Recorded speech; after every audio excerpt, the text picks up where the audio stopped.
Well, Congress MP and Congress spokesperson Shashi Tharoor is in the headlines again after a piece that he's written for the Huffington Post full of praise for India's Prime Minister Narendra Modi. Now, Mr. Tharoor has in fact since the general election results been quite full of praise for Mr. Modi and his style of functioning, and he's taken it a step further in this particular piece. He joins us now for more on why that piece has made headlines here in India. Mr. Tharoor, you have been, as I said, full of praise for Mr. Modi since the general election result, and in your piece in the Huffington Post, almost effusive in your praise. Can we say that you are now officially a Modi fan? No, I'm afraid you can't. In fact, I've been a bit intrigued by the paraphrases of my piece that I've seen in the Indian media. It looks like people don't actually tend to read every word and every nuance. For example, when I said that Mr. Modi is trying to remake himself as an avatar of progress and development, suddenly it says Tharoor says he is an avatar of progress and development. I think there are some real differences here. But having said that, let me clarify that as the piece very clearly explains, Mr. Modi is somebody who for a dozen years we've had good reason to attack and criticize very severely. Ever since the 2002 riots, his speeches and statements that have followed, the positions he has taken, we have been extremely concerned about what Mr. Modi represents and his aspirations and ambitions on coming to Delhi. What has been a pleasant surprise for the likes of me is the way in which he has actually conducted himself and spoken after his election. From the moment of his victory, he has been amazingly gracious and accommodating, particularly in the language of what he has said and in the tone that he has used, and that I felt it would be churlish not to acknowledge. For example, when he says that he would be Prime Minister of everyone, including those who haven't voted for him, that he would want to serve all Indians, specifically singling out the poor, the sort of constituencies that he has not, in fact, had the support of in the election. It was a clear effort to reach out, and that reaching out, I felt, needed to be acknowledged. But at the same breath, I've said, this may be the evolution of a Modi 2.0. But if Modi 1.0 re-emerges, we will certainly robustly oppose him.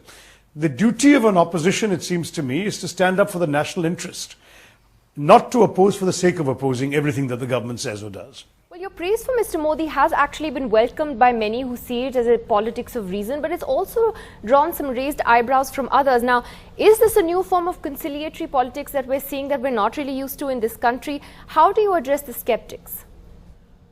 Well, I think what we're used to is what the BJP showed us for the last 10 years. The BJP, very sadly, has conducted itself in opposition as a party that felt that the national interest was secondary, the duty to oppose came first. And the most famous example of this is the Indo-US nuclear deal, which they began the negotiations of when they were in power. We successfully concluded it. They then decided to oppose it, while, as we learned from WikiLeaks, telling every American envoy that in fact they supported it, but they had to oppose it for the sake of appearances. Now, that is not genuine opposition. To our mind, that is actually a betrayal of their own principles and of their commitments to the nation and to the national interest. We will not do that. Where we disagree with statements and actions of Mr. Modi, we will not hesitate to say so, and that applies to him, his ministers, his government, and his supporters. As you know, I have been a spokesman of the ICC for the last little while. You've been hearing me saying a number of things that have raised specific issues and concerns. I have raised concerns about the tendency, not of Mr. Modi, but of many of his supporters, to raise extremely sensitive issues, Article 370, the illegal immigrants from Bangladesh, the Common Civil Code. There's issues that are being raised for reasons that we believe have to serve their sectarian interests and not the interests of India, and we have flagged them and we will oppose them strongly. Similarly, Right. Can I just finish a couple more examples? Sorry, go ahead. The atmosphere of intolerance created by some supporters of Mr. Modi has led to the death of a young Muslim man in Pune, not even the man who posted the Facebook posts that were deemed to be offensive, but merely because he happened to be Muslim, and he was attacked and killed. Now, as I said, if Mr. Modi is saying conciliatory and accommodative and inclusive things, the message clearly hasn't reached all the way down.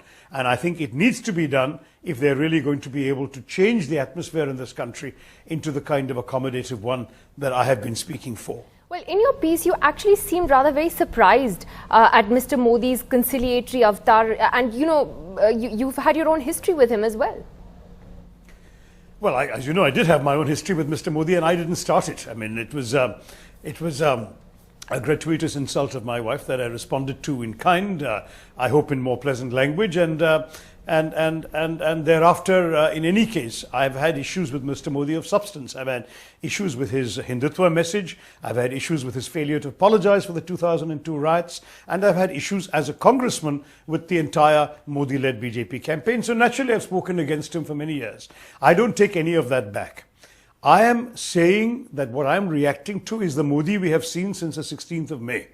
And it seems to me that as long as Mr. Modi says and does these things, it really makes no sense to attack him just for the sake of attacking him. Let us welcome the positive things that he's saying. And the moment he deviates from this, the moment he goes on to an agenda that we cannot accept, let us hit him back robustly and hard in Parliament and outside. But that's the duty of an opposition.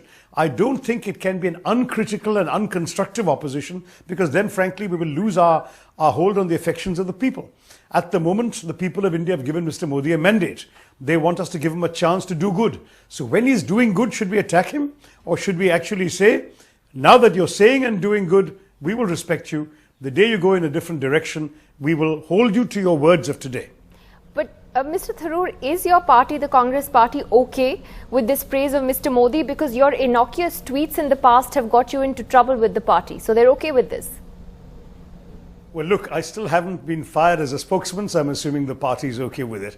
Look, the truth is that the party has various nuances. I think many of the other spokesmen with whom I've discussed this approach have understood it and have appreciated it.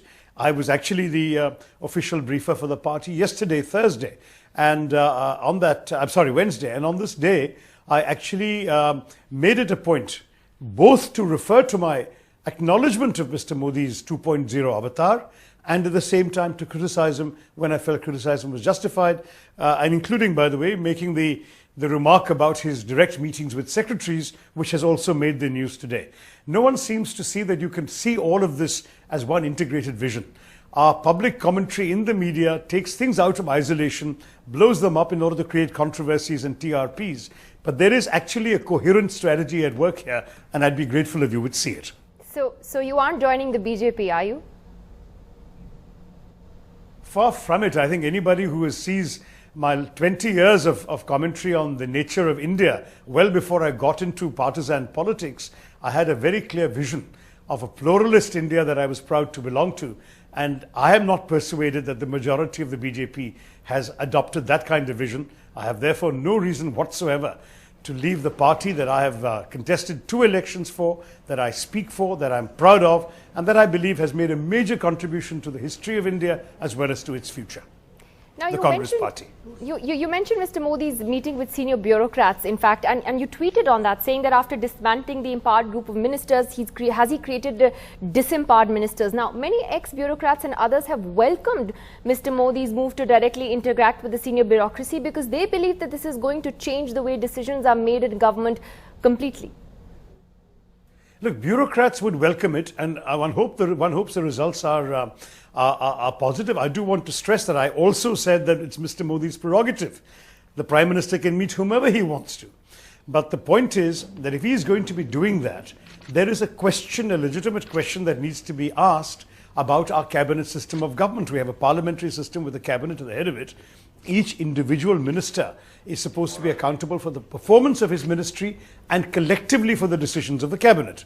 Now, if the Prime Minister is jumping over the minister and going directly to the secretaries, or even lower levels if he so wishes, and taking decisions himself, then what exactly is the significance of the minister? What is the consequence of that for the system of parliamentary and cabinet responsibility? Who should we hold accountable in Parliament when we ask questions to the NDA government? Is the Prime Minister going to come and answer everyone, or are ministers going to be forced to answer questions on policies the Prime Minister has decided without consulting them? These are all legitimate anxieties that we should have as a responsible opposition, and that's why I'm raising them. Well, speaking of a responsible opposition, now this is a parliament that has an overwhelming mandate for the BJP. And under the circumstances, would you have liked to have seen Rahul Gandhi in particular take on responsibility in the House and lead the party?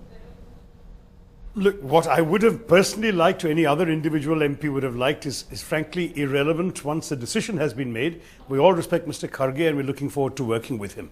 Let me stress, however, that the Congress is not just the 44 of us in Parliament. I'm proud to be one of the 44, and I hope the 44 will be effective enough for 5 times that number. But the truth is, the Congress party is also the party of the streets, the villages, the homes of every person in India, and we will fight the good fight for the values and principles of the party outside Parliament as well as inside Parliament. Inside Parliament, it's clear we're going to have to work very hard, spend long hours and be more effective. And equally that we're going to have to coordinate with other parties that might have opposed us in the election but can make common cause with us in opposing decisions and policies of the NDA. And that is something we'll have to leverage the other parties that are also in the opposition. But would it have been better for Rahul Gandhi to have taken on an active role? Now look, I have expressed my views both openly and to the president of the party and the vice president of the party before the decision was taken. Once a decision is taken, as a loyal congressman, my position very clearly is we rally around the leader and we give him our unstinting support. And I'm not going to say anything that's going to detract from that. Meanwhile, I do believe Rahul will be very active right across the country in reviving the party and in working for the party on the ground and in the streets, as we've seen in Badaयूं already, as we saw in Bhatta Parsal earlier. He is going to be a man of action. You needn't worry about Rahul Gandhi being absent from the fray. All right, well, let's see what kind of a man of action he actually is. Shashi Tharoor, thanks very much for talking to us. That's it from me. Goodbye. Thank you, Nidhi.